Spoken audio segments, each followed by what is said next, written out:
Hello and welcome everyone, and thanks for joining us today in a new episode of Let's Talk About Data Show. It's our weekly show where we are talking about all data related uh, tasks and stuff like databases, analytics, streaming, and SQL, NoSQL databases as well. My name is Ibrahim Amara. I'm one of your regular hosts. I'm based out of London. And today, I'm so happy and pleased to be joined by my colleagues, Brian and Kevin, to talk about a new topic this week. And this topic, we are going to discuss how you can leverage GenAI to facilitate and make it easier to create models for Neptune database. So let me start first by asking Brian and Kevin to introduce themselves. Brian, would you like to go first? Sure, great. Thank you for having me. My name is Brian O'Keefe. I'm a principal Neptune specialist solutions architect. Been with AWS for a little over 5 years now. Prior to that, I was actually a customer using Neptune as is when it was still in private beta back in 2017. So I'm located in upstate New York, United States. So far from New York City, though. I'm actually closer to Toronto than New York City, which blows some people's minds if they aren't familiar with the area. But yeah, happy to be here and excited to talk about graphs. Perfect. Kevin? Yeah, thanks, Ibrahim. My name's Kevin Phillips. I'm a senior specialist SA working in the Amazon Neptune team. I'm also based sort of in the UK, like outside of London. And yeah, I've been working in the Neptune team for about 3 years, and for AWS for nearly 5. It will be about 3 months. It will be 5 years. So that time's gone really quickly. But same to Brian. Same as Brian. I'm like really excited to talk about sort of the topic today, graphs in general. It's a really hot topic, I guess, at the moment, I think. Perfect. Thank you so much, Brian, Kevin. And also on chat, we have Lydia and Jeff. They will be helping our viewers with the comments and questions. And for our viewers, if you have any question, anything you want to know from our guests, please go ahead and send us a message. So, graph databases. Let me start with that. Before because Brian, first, you mentioned that you started working 2017 when Neptune reaches in beta version around that time. So let me ask you, before graph databases, what was your background? What you were working with before? Oh man, so I've been working with a lot of AI. I've done a lot of research and development, Oracle, Postgres, SQL Server. I mean, you name it over the years. Even like DynamoDB back then. But yeah, it's graph. I first started out essentially creating graphs, but in relational databases. Then becoming aware of some of the earlier graph like multimodal databases and starting to play with them and got onto Neptune, and that's during COVID I joined AWS, and that's been great here ever since. Perfect. So the need was there for the graph database even before. Absolutely. Okay, so let's talk about for a while. Let's talk about the database, the graph databases, and what are the use cases that you will use a graph DB for. Yeah, I mean, so there's anything that where you need to know about where the relationships matter between data points. If you're things like fraud detection, right? Talking about different people working together to collude to try to collude on others, trying to fake accidents and money laundering, those types of things. Knowledge management, especially in the age of Gen AI. We see all kinds of Gen AI models are kind of rooted at a point of time. They kind of access things like with their tools and all that, but they don't understand your data, right? You don't necessarily want to expose your data to the internet. And so managing that data in a way that the graphs can relate with is very important. Know your customer type scenarios, right? If you think of like a retail store, they might have data coming in, people buying things in person at a store. They might be taking surveys. They might be using coupons. They might be also buying things online. And so they got all these different data sets coming in and to be able to tie them together and get a holistic view of what your customers are doing. Cybersecurity, one of the biggest customers that talks a lot about how they use graphs is Wiz. And then we have customers we have customers doing things like let's see what else we have. Cybersecurity, shipping, like supply and logistics. Yeah, I mean that's just a few. I'm sure there's more that I'm forgetting right now, but social networks, social networks use cases. I was going to say, yeah, social networks. I think, social networks, yeah, thank you. Exactly, stuff like that. Yeah, everything.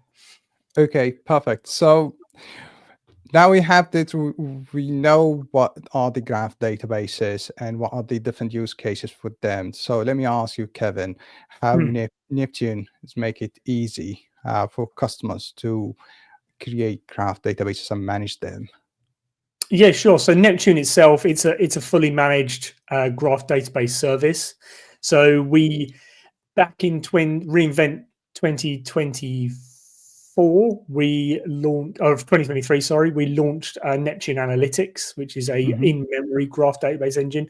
So prior to that, as Brian alluded to, we had Neptune database, which was sort of your transactional graph database. And then we see a lot of customers wanting sort of that graph analytics to run things like community detection, page rank, things like that. So we launched, again, a fully managed in-memory graph database service, which is called Neptune Analytics.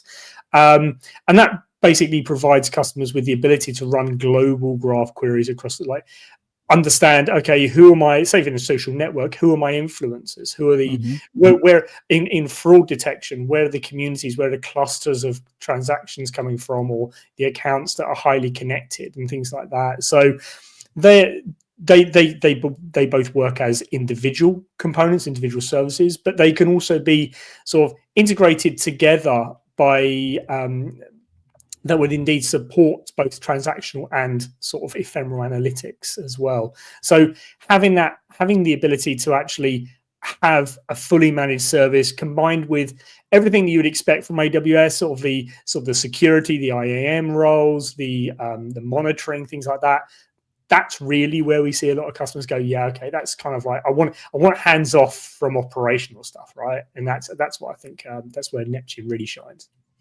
Perfect. Let me add some of the regular viewers are here. Edit, hi everyone. Hi, Area, how are you doing? Hey. And also schizophrenic web developer. Hello. And actually, there's a question here about the Neptune. Is Neptune serverless? Well, so so Neptune is not serverless as in DynamoDB is serverless, where you're just like connecting to and it goes off and you don't really know or care what happens behind the scenes. Neptune, we do have a serverless option. It's very similar to Aurora V2, serverless V2, if you're familiar with that. Yeah. So you're picking an instance, but that instance type is serverless. And what it means is that instance will scale up and down as you need it. But it's still your designated instance. It does have a maximum size that it can get to. You may want to have several serverless instances in your cluster, things like that. Neptune Analytics now also kind of walks that line. You're provisioning a graph. You're not necessarily saying like a type of server or anything. You're saying a graph, and the graph is going to be a certain size. Now, of course, behind the scenes, that is a server that's being placed on, but you're not managing. You're connecting to an endpoint. You're not connecting to, server 1, 2, 3, 4, and you don't really care what happens behind the scenes. Just that graph exists in that certain size that you need. Perfect. Thank you. And Lydia shared the link to that serverless that Brian mentioned, so you can get more details about that. Thanks a lot, Brian. So, okay. So when it comes to the modeling of or creating a model for a graph DB, I think there are some challenges here. Because last time we had a similar discussion with the DynamoDB team, and I was always saying for the relational database, it might be a bit easy because you already have the relations, you're already aware of them beforehand, and then you just create a table, start creating the relations between those tables, and that's it. But this is not the case for a database like DynamoDB, and of course, similar to that is GraphDB, Neptune as an example for that. So what are the different challenges that you are facing, and how you are approaching a task like that, modeling or creating a model for the business? I think from what a lot of people think, because there's obviously relational, I say relational RDBMS, so inferred relations, I guess. Yeah. It's not just, okay, I see that I've got lots of connections in my data, so therefore I'm basically going to take that and just put that straight into graph. And that's where it is overall mindset shift, as it were. I mean, I came back, I said I've been working 3 years with Neptune. Pretty much I didn't use graph prior to that. I was all sort of relational database. So it is a complete mind shift change. I think a lot of it is actually understanding, okay, well, it's a NoSQL database. That means it doesn't need to adhere to like the strict components that you would have in a relational database as well. So it's not like, okay, this field can just be null. So for half the time it'd be null. Is it applicable? Is it not applicable? If it is, then put it on the graph. If it isn't, then don't. And so it's ways of actually modeling that, as well as actually then looking at the relationships themselves. You can use them. They're part of the data set. So I can start filtering paths through my graph based on, okay, I want to find go back to the fraud use case, all the transactions which were actually or transacted within a certain time frame. You can use those properties against the edges themselves, as opposed to having to go to the transaction, then do a filtering. You're almost filtering at the door as opposed to walking through that door. Okay. So, sorry, go on, Ryan. I was just going to add, so we talk to a lot of customers, the development teams, and a lot of them get very nervous about how am I going to do this in graph, right? And because we try to explain to them, like, in a relational world, you're modeling things. It's like you got to think of data in terms of like spreadsheets, right? In a graph world, it's more like a mind map, right? And one of the nice things also about Neptune being schema on read instead of schema on write is that, when I worked in a relational world, I always felt like I had to, I'll say boil the ocean when I'm coming to, right? Because you have to, how is this possibly ever going to be used? Because it's so expensive to re-index things. And I have to change my ORM model and I have to think of all these situations. With graph, we actually encourage people to start out with a small use case, especially if you haven't used graph before, because, you can start to see what works, what doesn't work. And then you can always layer another thing on top of that, right? Your next use case on top of that. And if I have, because the performance that you get on Neptune is based on the actual path you're tracing through the graph, not the size of the tables, the number of times they're multiplied by themselves or each other. So if I have, 2 nodes connected like 4 different ways for 4 different use cases, like that's fine, because each one of those is only going to follow its respective path. If you're in a relational world, right, and you create 4 foreign keys between 2 tables, like people are going to probably, start to behind your back at the water cooler and all that. But for us, we encourage that. So you'll see it when we do a demo of our in a little bit. But we actually encourage people to, go to a whiteboard, write, put 3 questions down that you want your graph to answer, and just start thinking about like draw circles, draw lines, and what does that graph look like that's going to allow you to answer that. And that's really the quickest way to learn, and start small.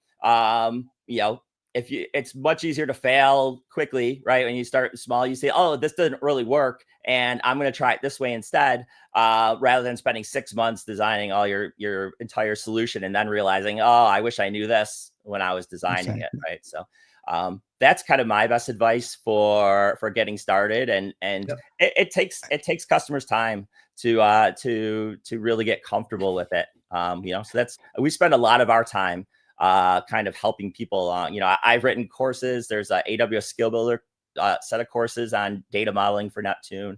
But so again, I could talk about it for a while, but I will. But let's move on to the next topic.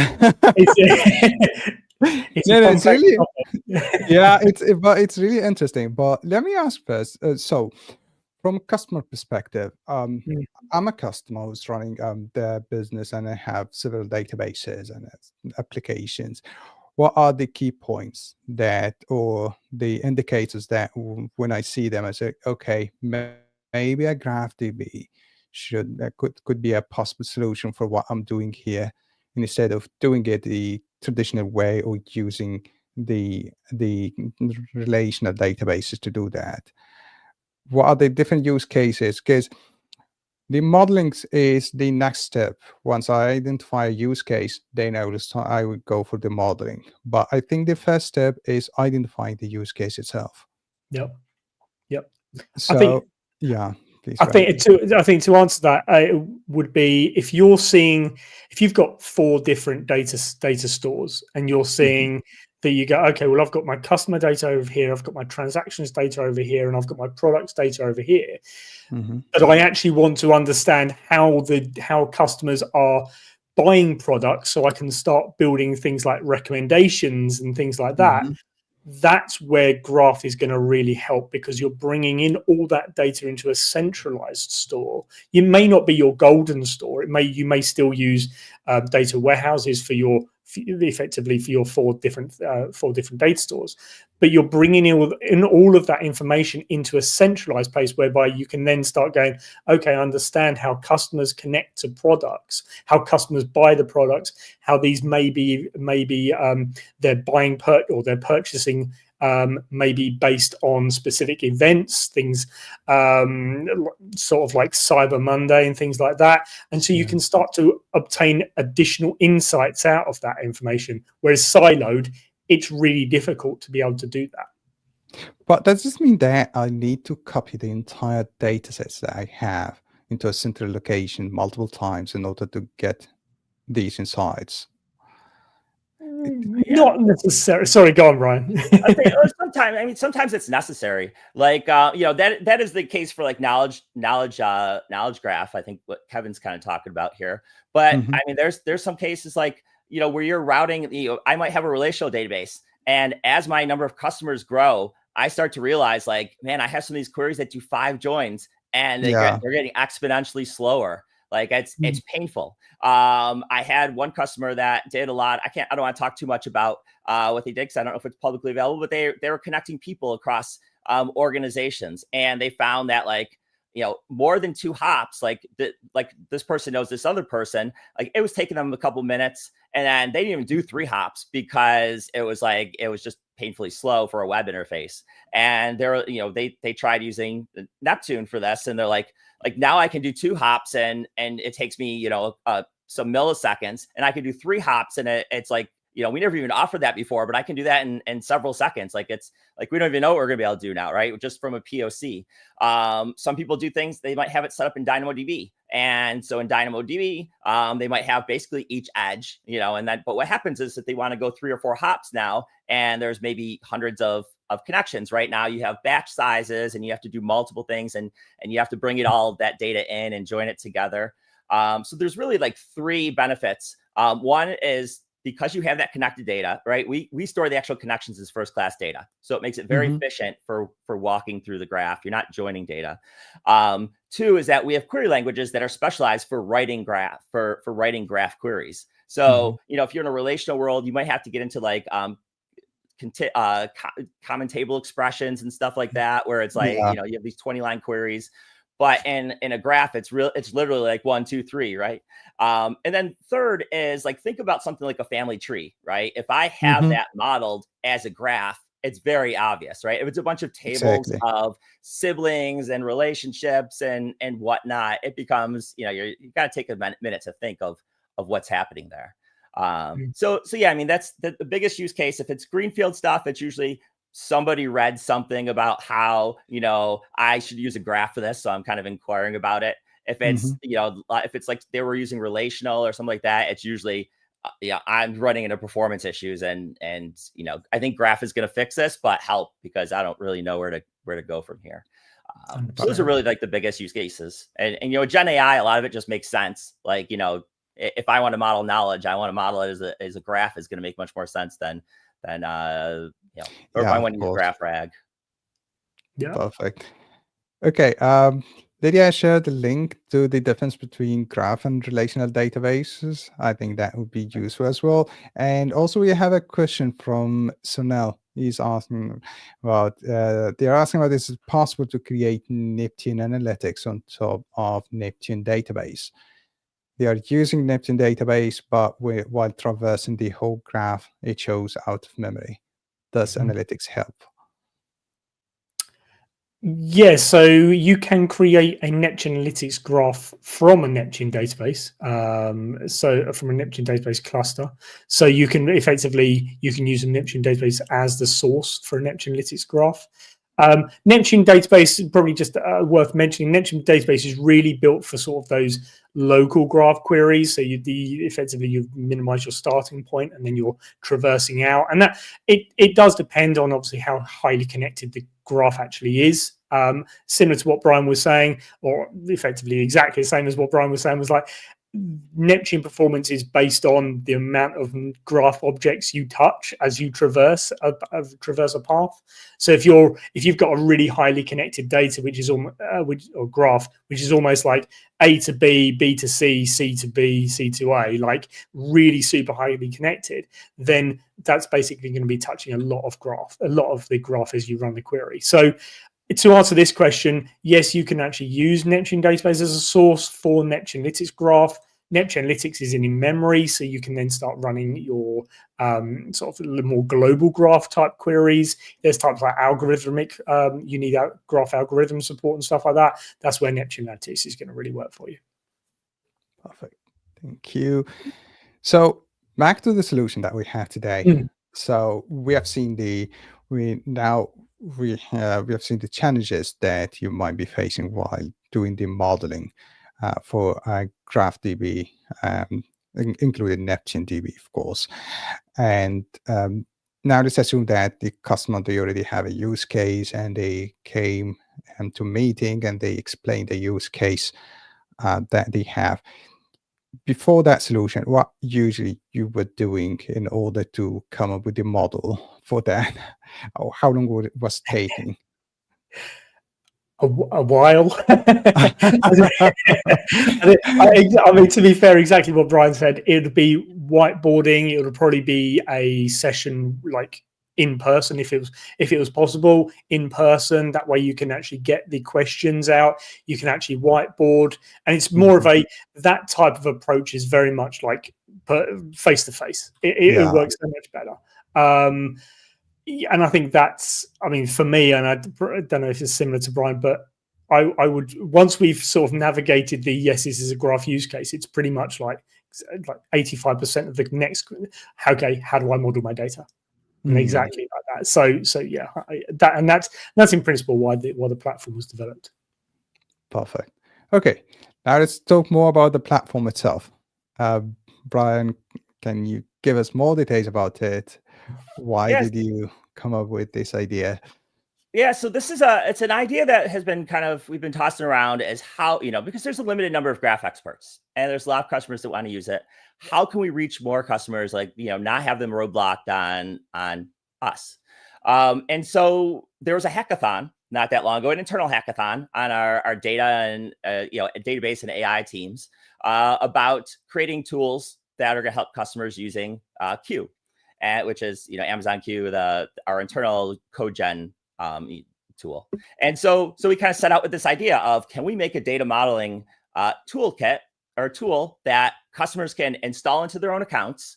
So we don't have, they're not going to want to necessarily give us their data, their proprietary, information. Can they install it in their own accounts, run it, build their own graph models, and then bring that into Neptune? And, it's not necessarily something that's going to be like a full ETL process, but something to get them started and help them conceptualize and be interactive, just like working with one of us. And so, we actually won the hackathon, which was really exciting. And I think we're going to demo that today, I believe, what this tool is. Perfect. Yeah, I think we can move to the demo, I believe. Yeah, 100%. Absolutely. So let me share my screen. Cool. Fantastic. So yeah, this is the sort of the demo. It's We're hosting it via CloudFront. I'm logged in. The login process uses Cognito. I think Brian's going to go through all the architecture after this. I won't dive too deeply into it. But fundamentally, we have three sections here. We have the chat interface, where obviously we're going to converse with the model, or with the assistant, I should say. We've got a tabular view, which is effectively going to show us what the things are, the vertices, the edges, a bit of the overview of the model, and then you've got the graph model itself. So this is the schema. So I've put together a use case. The first thing it does, it asks, like, basically, what is your specific use case? Tell me what you're trying to do. So I've put together this. This is based on fraud analytics. So I'm developing a fraud analytics platform, and it just gives a bit of information as to kind of go, okay, like, it includes user transfer money, merchants, things. Kevin, is it possible to zoom in a bit? Yeah, absolutely. How about that? Is that better? Yes, I believe so. Yeah, is that okay? Yeah, sorry. Yeah. So the first thing that it does, and I think what Brian alluded to as well, is it's all very happy, fantastic, but it wants us to provide three specific questions. So I'm going to provide. I've already written up three questions here, so that relate specific to the use case. So things like, I want the model to answer, like, which transactions have been executed in the past 3 months, which users have made transactions. I've included a bit of information about, like, countries as well, so which wasn't included in the previous prompt. So, and then which accounts share the same identifiers but have different owners. So that's kind of like, I guess, first person fraud. It's, so I've found your name, therefore I'm going to use that and sort of get a loan in your name and things like that. So that's taken probably less than a minute to actually generate, and it's given me a bit of a summary. It says I've got users, accounts, transactions, devices, IP address, etc. It also provides me with a bit of some information about the model that it can actually do. So going to the tabular view, we can see now this is internal identifier for the model. We've got its version number, and just a bit of metadata around that model. And I'm going to just dive into, click the vertices tab. Now, the vertices are the things. These are on this side. If I just zoom in, these are these blue circles here. So we can see a user, we can see account, and then we have our edges, which are the orange pieces here. So we can see from a user perspective, it's assumed that we're going to have things like user ID, might have a name attached to that, a created date. We might have an account as well, which will account number, account ID, account type, potentially a balance as well. Now, remembering that these are just offered properties. These are things that it suggests that you may need based on your use case. And similarly, things like transaction. So we've got amount, timestamp, status, etc., like that. And then we can look at these edges as well. So the edges, again, this is between a user and account. So a user owns an account, and that owns property has been synced. So that could be a date. That's a property. Now, the keen-eyed viewers here will notice that all the data types are strings at the moment. And the description is fairly generic. This is it's a work in progress. This is kind of like, this is a V1, really, and sort of as we move through, once we sort of get this through sort of our internal security processes, that's when we want to say, okay, let's improve upon this. Then it goes out to sort of the public, like public GitHub repository, and then we start building on that. So these are things that you kind of go, oh, that should be a date time. It probably will be, to be honest, in the future. But certainly for now, we can just assume that this is these are all strings. Now, this is said, actually, don't have any properties on this one, and we can see that there's additional properties on these as well. And now, looking at the model, we can sort of, again, because it's graph, it makes it quite easy to actually, let me just pull this around a little bit. It makes it quite easy to actually understand the connections between the models. So we can say that a user has an identifier. Now, that identifier might be like a date of birth, might be a name, might be something like that. They own an account. An account initiates a transaction. It may also receive a transaction. That transaction is executed from a device. It's maybe received by a merchant. So it's effectively a user is paying for something. And then you've got things like IP addresses as well. So we've got sort of some ways of actually saying, okay, where has this transaction come from, like device, where was it potentially from a country perspective as well. So this is all done, again, I've not coded anything. This is purely done through actually conversing with the model, or conversing with the assistant, sorry. Now, what I can do is I can start saying, okay, actual fact, I'd like, say I want user should also Yeah, I was going to ask that. Can you customize those based on so let's the say input? we have a date of birth. Yeah, exactly. So user should also have an associated date of birth. So Okay. depending on that, I'll be honest, that's quite an ambiguous way of actually approaching that, because it might add user it might add date of birth to the user vertex, or it may indeed also create it. So I think that's exactly what it has done, in fact. So if I look at this, so it's now got date of birth. So, which is fine. Generally, I think most people have only one date of birth. So so that makes sense. But yeah, you can certainly customize that. And as you'll see over here, we're now on version 2. And that will just increment, obviously, as we go through. Now, one of the really, I think, really sort of good features of this is that you can immediately go, okay, what does that look like with data? Like, this schema looks great from the outset, but what does it actually look like? And so that was why we sort of implemented this generating some sample data. Now, by default, we create 10 of each, and that's all I'll do for today. But in practice, you'd be able to create more users, more accounts, probably a lot more transactions, so it can be a one-to-many. And we can also talk about edge density, so basically control how many edges to generate as a percentage of all possible connections. So all the edges that we've defined here, how many we're actually going to create. So I can generate a preview of that, and we can look here, and let me just scroll all the way to the top.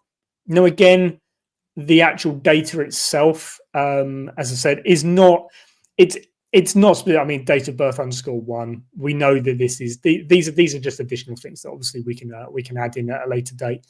But what the really cool thing is that if I download this as a zip file, now I'm going to just quickly open that. Let me just extract all of that, and it actually opens as or it's the format of that data is in what's known as the Open Cipher format for the bulk loader. Now, that's supported by both Neptune Database and Neptune Analytics. So I can say I've got my S3 bucket here, and I can say, right, I'm going to take all my data here. I'm going to upload it.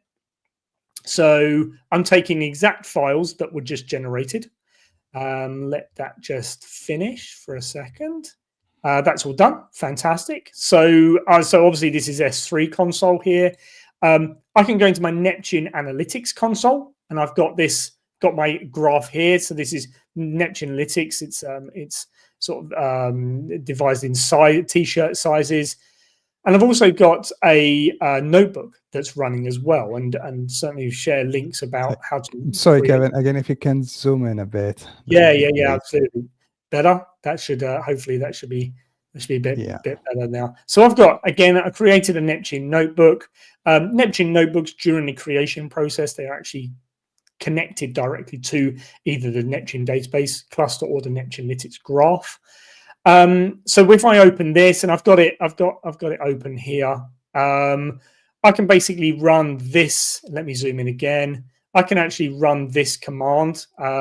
It's an Open Cipher command. So, and then what this is going to do is basically going to load all that data that I've actually just created. So we're now talking minutes in which to actually generate a schema, generate some sample data for that, and then load that and then visualize it. And so I can run this. This is again an open Cypher query. Let me just run that. And I think what's really cool, we can just zoom in a little bit. Let me just, oh no, sorry, wide screen that, not quite.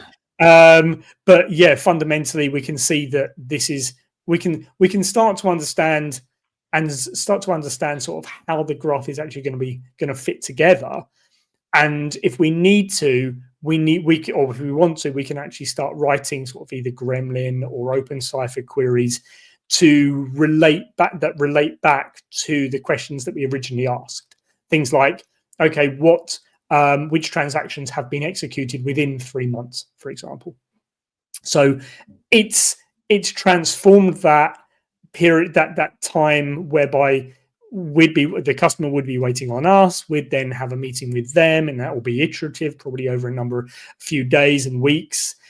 And now it's shortened that to a matter of minutes because they're explaining their use case in natural language. They're modifying their graph schema in natural language. They're then generating sample data, loading that in, and then being able to query that all within we've done it today, but in generally speaking, you'd probably want to cover, 2 days potentially to go on an iterative pattern. And that is huge for customers trying to onboard to Graph. Perfect. And Brian, I believe this is what you were saying, that you can start with a small use case first, familiarize yourself with the GraphDB, especially if you're new to it, and then after that you can add more use cases to the model and start using it, right? Absolutely. Yeah, Okay. definitely. It's a very powerful way to develop your skill set, right? 'Cause there is a bit of a learning curve. Yeah. And how do I query this? How do I understand it? And I can start to see what works for me, what works for my use case, what doesn't work, and apply that to more techniques. Apply that to the future when I'm adding more features to it, more data. Yeah. And that also, yeah, because you mentioned that querying the data. You mentioned Cypher. You mentioned what else? What else? So there's Open Cypher. So Neptune supports Open Cypher and Gremlin for what's known as labeled property graphs. So I guess there's two different graph frameworks. Labeled property graph, which is what we've modeled this using, and that's that. I kind of, how I explain that is like object-oriented programming. So you have you've got this here, and this is like a country class, and that class would then have sort of properties to it. So it's as you can see, it has a code, it has a name. Country's Henry. That's right. So it's slightly off, but suffice to say that's sort of how you'd model in a labeled property graph. And you can use both the Gremlin query language and the Open Cypher query language to query your labeled property graphs. On the other side, you've then got RDF, or Resource Description Framework graphs, and now they model in a slightly different way. So they don't have the concept of kind of like dot notation. So it wouldn't be like country dot. Everything is models effectively as a triple. So it'd be country, sort of country has code, and that code here, code _8 would effectively be like a string representation, and everything has basically, including edges and vertices, are represented using something called IRIs, or internationalized resource indicators, basically unique IDs within the entire graph. So it's just a very. Can I take a shot? I got a kind of an easier way to explain it. So yeah, you do it. People at home aren't like, so everything, like Kevin said, everything's modeled to triple, right? So the subject, a predicate, and an object. Now think of like a property, right? It could be like, the subject could be like Brian, right? A node representing Brian. The predicate could be like eye color, and the object could be a string literal like Hazel, right? So that's an example of a property on a node. And then I also could have relationships. So the subject could be Brian, the predicate could be works at, and then the object could be another node that is AWS, right? So if you Yeah. think of how you can take these sets of triples and essentially represent a graph, right, all Mm. across, but everything is these triples, these tuples of three values, all put together. And Kevin was talking about IRIs, where RDF comes in, as it was more designed for like the linked data or like the global web, like internet. So you can create unique namespaces for your data, right? So my concept of a person might be different than Kevin's concept of a person. Mm. And I don't have to worry about like in a relational graph that they would both say person, and I'm like, well, which one, right? Yeah. In a RDF model, we each have our own namespaces, and therefore it's not confusing. And there's things like ontologies that'll let you like map things together and stuff, which again, that's more of a high level course, or a more lower level course on RDF. But yeah, Yes. that hopefully that helps people understand a little bit better the difference. So deciding which way to go, is it dependent on the use case itself, the data, or whether this is favorable for you as a maybe a developer or something like that, if you have background about this, if you have prior experience? Yeah, I mean, so we find that developers tend to gravitate more towards the property graph because it's like very Exactly. object oriented. Yeah. Yeah. Information, data scientists seem to like RDF as a format, or people who are used to like rules based engines. In reality, they're pretty interchangeable. The biggest Okay. difference would be if I want to know, if it's more important for me not to only know the answer to my graph query, but the path that it took to get there. Mhm. I would suggest using property graph, because property graph has better tools internally in the query language for returning that path. Wow. If I'm going to share my data out to the world, then I would definitely recommend using RDF, because it has those built-in namespaces, right? In a property graph model, it's generally contained to only a specific project and not for mapping across different enterprises.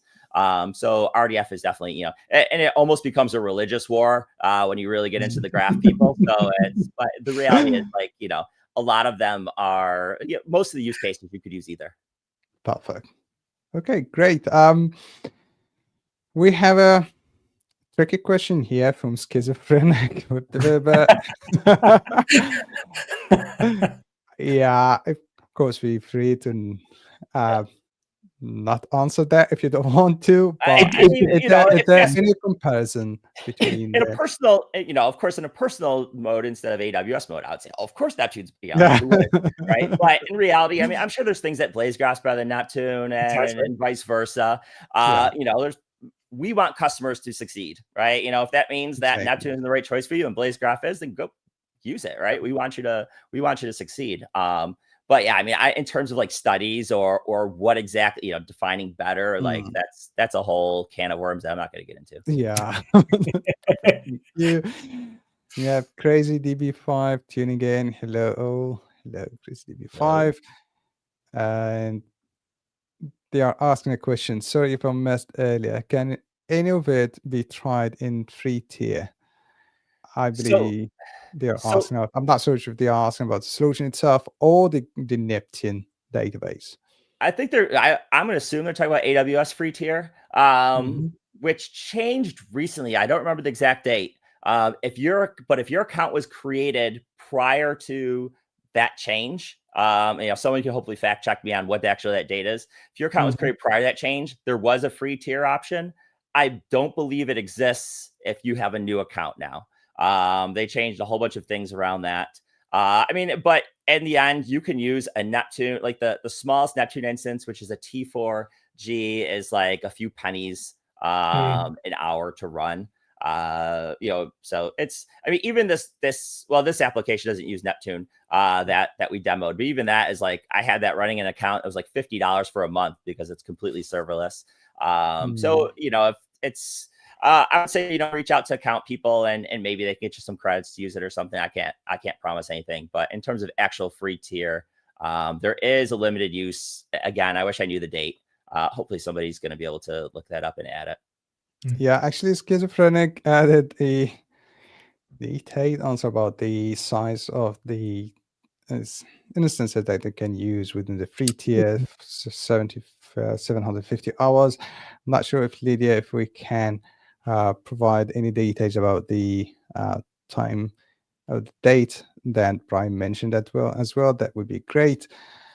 Yeah, because I think Okay. that description needs to be updated. That is only if your account Mm, is grandfathered into the old free. yeah, perfect. Okay, that's great. So now we have this solution, and you're still working on um, more updates on that solution as well, Yep. as you mentioned, Brian, and you said that then, as of now, the solution is not published yet. You're working on publishing it as well. And for our viewers, once it's published, we will also include it into the show notes as well. So uh, be just once we have that, we will update it. So for the future, before going to the future features that you're going to add to the model or the solution, let's have a look on the architecture behind the solution itself, just Sure. in a couple of minutes. Okay. Yeah, sure. Absolutely. Um, Let So me- yeah, on my screen here, I think we're gonna switch to the screen here a second. Yep, there we go. We can see that. So this, we actually built this entire thing with Q, remember? And so it was a bit of a struggle to get to do a true serverless architecture, but we were able to do it.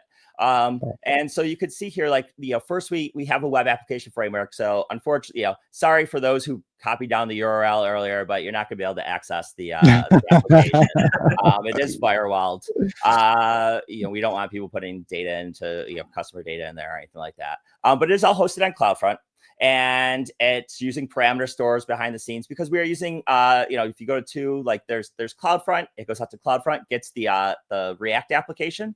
Then Kevin didn't show the login process, but we actually, and so one thing I should say first is this is all installed by web application framework, right? So essentially, when it is available on GitHub, you would clone the source, run a script using npm, and it would launch this whole web application framework installation that's going to install this all into your AWS account.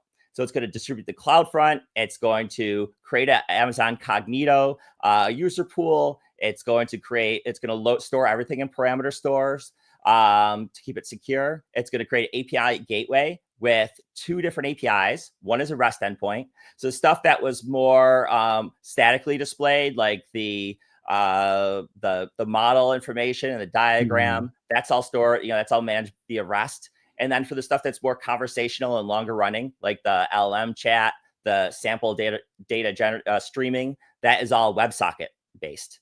Okay. Behind the scenes, everything is running as Lambda functions, and it's using DynamoDB to store the transaction data, the model data, those types of things. It's using Bedrock for the LLM conversations. Everything is secure via KMS. We're securing the S3 buckets, the logging, all the logs.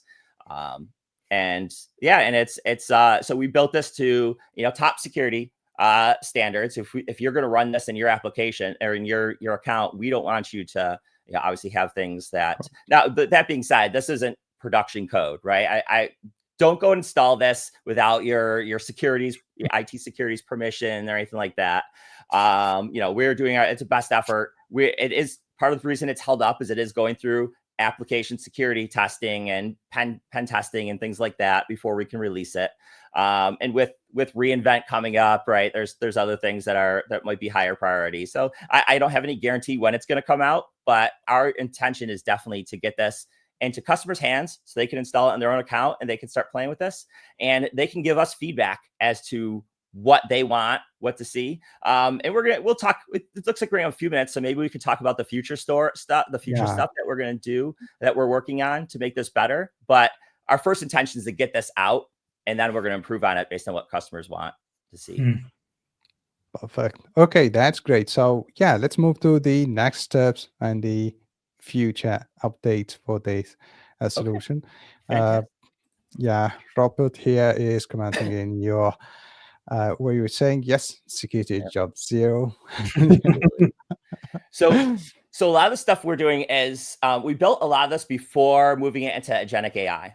And so we're looking at more agentic AI approaches now on how we can improve this. And so this is prototype code that I have working. These are actual things that I've pulled out of that.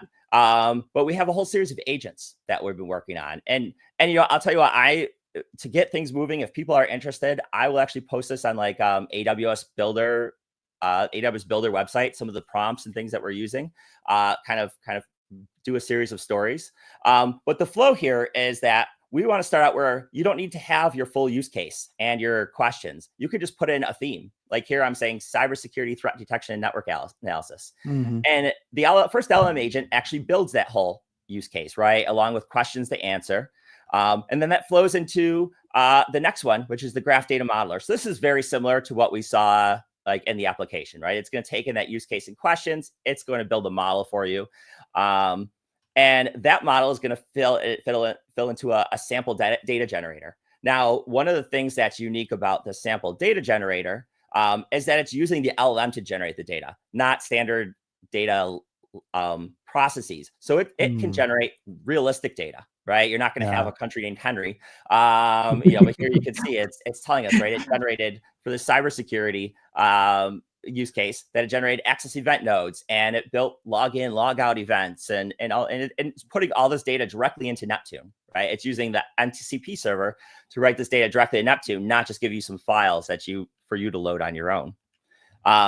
So after we get all this data generated now, we need queries, right?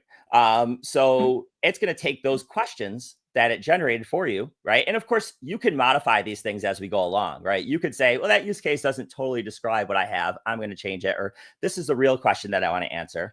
And it goes out, it looks at the graph schema on Neptune, it looks at your questions, and it generates a query for you. So here's the question, like what is the most likely attack path to reach critical assets? And here's a query that generates it, that will actually return that answer. Now, because that's basically that's one of the things that I wanted to ask about. So using natural language to query the data, because based on what I'm seeing right now, the query is a bit different from maybe some of the developers would be are used to.